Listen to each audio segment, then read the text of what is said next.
Hello and welcome to Inside the Dugout. Today I will talk about captaincy and leadership. And why am I doing a special on captaincy and leadership?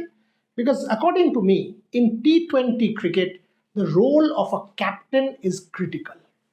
Also the coach, but captain is critical. And I'll give you two examples to set it up. India versus England, the Wankhede semi-final, 3 overs, 45 runs to get. The match is in the balance. Total being chased down is 254. Jacob Bethel is still out there. England has a chance. All of a sudden, India goes to Jasprit Bumrah. Generally, Bumrah bowls the 19th. Here, Bumrah bowls the 18th. Ace move. Bumrah comes, nails 6 out of 6 Yorkers. The equation dramatically changes. 45 of 3 becomes 39 of 2. India started to feel that they can do the job. Hardik bowls the 19th, not Shivam or someone else, because Arshdeep had bowled out in the 16th over, not anyone else in terms of spin also. And Hardik gives a 9-run over, giving Shivam Dube 30 to defend in the last over, and India had won. So the critical captaincy call here was that 18th over of Jasprit Bumrah. You must remember how these 1 over differences have made a massive, massive difference. That's why when I take a look at captains, I think they are the key movers as far as these IPL teams are concerned. Let's take Kolkata. Captaincy, I will rate them. I will give them numbers on this show. 6 out of 10 for me for Ajinkya Rahane. Because as a batter and captain, Ajinkya Rahane, when I see his pedigree, great leader, but can he score at 160, 170 strike rate regularly? I have serious doubts in Ajju being able to do that. Some critical captaincy calls, he is good enough. He has to bat the power play because you know what? If you don't score at 160, 70, it will impact your captaincy as well. Do I see a Rahane consistently being able to do that? I have a problem. That's why I will give Ajinkya Rahane as KKR leader 6 out of 10 to start the season. Now let me go to Kings Punjab. I see a Shreyas Iyer. I will give him 9 out of 10 because Shreyas Iyer as white ball leader has turned a new leaf. Taken Punjab Kings to the final, had an extraordinarily good season, can accelerate at any point in time, plays the big shots, improved against the short ball, good pitch in Mullanpur, and has a very good team at his disposal. A perfect bona fide white ball great, Shreyas Iyer, I do think can make a comeback in the Indian team as well. Really good leader for the Punjab Kings. I will give him 9 out of 10. He's that good, Shreyas Iyer. Kings Punjab, the fact that they made the final in 2025 owes a large extent to the caliber, batting and leadership of Shreyas Iyer. Moving to Mumbai, the talismanic, charismatic Hardik Pandya. Hardik Pandya, according to me, is one of those leaders who's underrated, has won an IPL with the Gujarat Titans. He's a terrific all-round act, perhaps the best all-rounder in the world at the moment. People do not rate his fielding that highly. He can change the game on the field as well. How good is he? He has shown that with that 18th over in the Wankhede against England in that World Cup semi-final. Also think the way Hardik batted that final over against Will Jacks. First ball, he hit for a 6. Second ball, he could have taken a single to deep cover. He refused that with Akshar Patel because he was backing himself to hit Will Jacks for another 6, and he did that.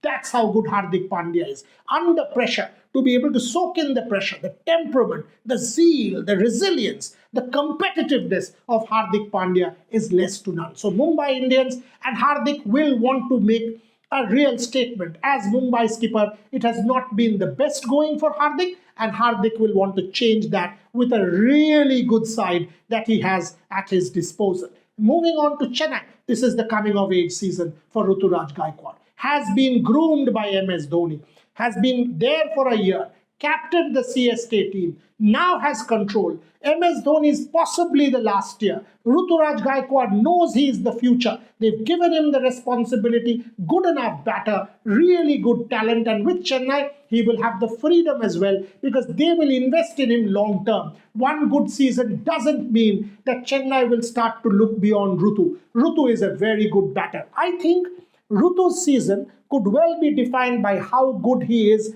with the bat, because that will translate into Rutu being a very, very good captain for Chennai.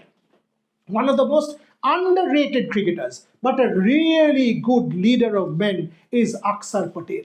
If you take a look at India's World Cup campaign, you will know that the one big, humongous blunder which was course corrected by India was the leaving out of Akshar Patel in that match against South Africa in Ahmedabad.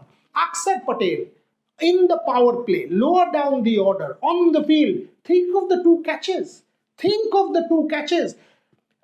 Harry Brook could have taken the game away. Jasprit Bumrah, slower ball goes up. Akshar starts running just at the last moment. Full-fledged dive, takes that catch. How good is that guy? And the presence of mind. England was once again in control. That Will Jack shot, third man, and I was at the Wankhede press box looking like this. Can he? And that presence of mind throws it to Shivam Dubey, the rebound catch. That's how good a leader Akshar Patel is. So Delhi, again, he's not a brand. He's not a Virat Kohli. He's not even a Sanju Samson. But in terms of impact, Akshar Patel will be less to none. Moving on. Hyderabad Sunrisers, gamble. Pat Cummins not being there is a blow. Accept it. Ishan Kishan invested with the responsibility. Great guy. In real form. But can he take the additional burden of captaincy? Could well define the Hyderabad Sunrisers season. Rajasthan Royals, once again, investing in a new captain in Rian Parag. Big gamble. Big gamble. I know Rian. Have known Rian since he was a 5, 6, 7-year-old youngster, young toddler, growing up in Assam. Can Rian Parag as captain do the job for the Rajasthan Royals? Big call has been taken there. Big call has been taken. Fingers crossed. I would want Rian to do well, but he will face the heat. Rishabh Pant, massive season. If there's one guy who would want to really change the season, it has to be Pant. Not part of the Indian team, not part of the World Cup glory. Multiple injuries has dented Pant in the recent past, be it in red ball, be it in white ball. With the Lucknow Super Giants, Nicholas Puran, Aiden Markram, Mitchell Marsh, that level of firepower, good side, Bharat Arun, Mohammad Shami. So clearly he has the team. Can Rishabh Pant lead from the front? Tell his coach, I want to open. Give it to me at the top of the order. I will create impact.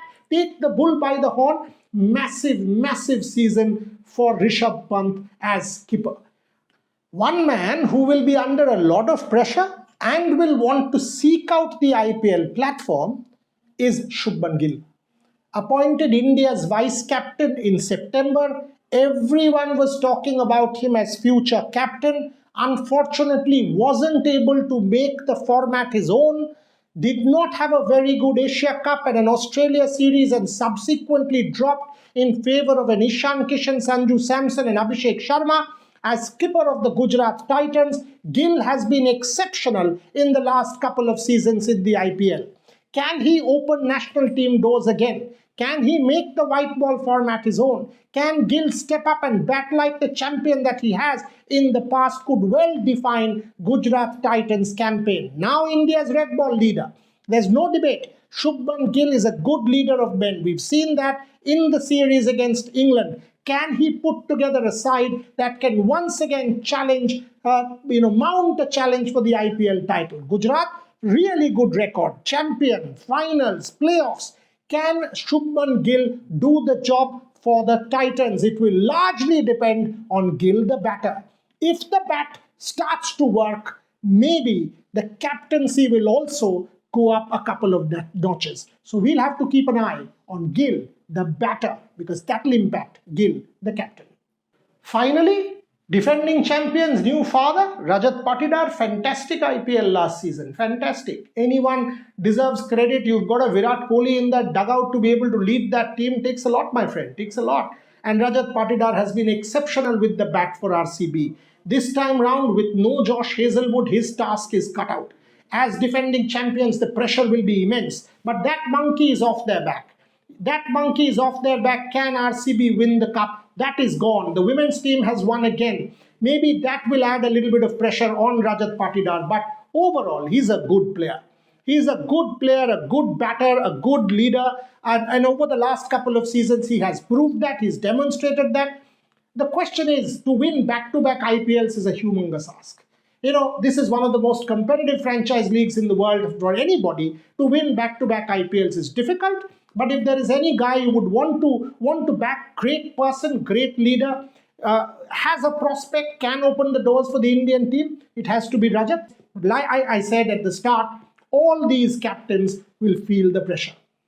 Billion eyeballs, decibels, massive numbers, sound, people backing you and criticizing you and decoding you and intruding into your privacy.